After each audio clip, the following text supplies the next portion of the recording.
তো বন্ধুরা এই জিনিসটা বহুদিন পর চোখে পড়লো। এমনি সাধারণত একটু আধটু দেখতে পাই, কিন্তু আর সেরমভাবে খাওয়া হয় না। এই ঘুঁটি গরম আমার স্কুল টাইমের এত ফেভারিট একটা খাবার ছিল, মানে কিছু বলার নেই। এই ঘুঁটি গরম আর স্কুলের গেটে দাঁড়াতো ঘুগনিওয়ালা, ওফ, একটা মানে আলাদা একটা শৈশবের কথা মনে পড়ে গেল। দেখো কি সুন্দর এই আমড়া মাখা দিয়ে, এই কাঁচা লঙ্কা পেঁয়াজ দিয়ে আর এই মশলা দিয়ে, আর এই ঘুঁটি গরমের যে ভিতরে যে মানে চানাচুরটা, মানে যে সেউটা আছে, সেইটা আবার গরম ঘুঁটির মধ্যে থাকে বলে বেশ গরম গরম লাগে, বেশ অসাধারণ একটা টেস্ট। আর তোমরা অনেকেই এটা, প্রায় বহু মানুষই এটা জানো এটার ব্যাপারে। তো কেমন লাগে তোমরা আমাকে জানিও, কিন্তু আমার তো অসাধারণ লাগে।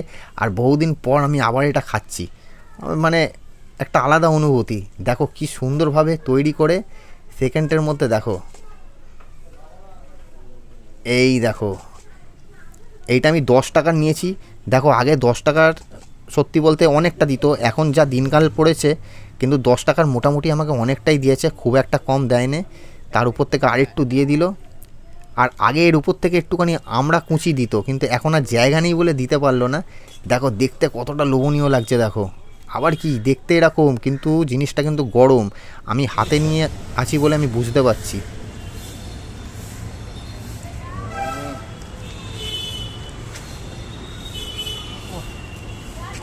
দেখো অনেকদিন পর খেলাম সেই ছোটবেলাকার স্কুল গেটের বাইরে।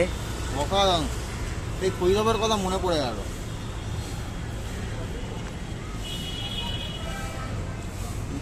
এখন আমরা দেওয়া কাঁচা লঙ্কা আমরার মিশ্রণে, ও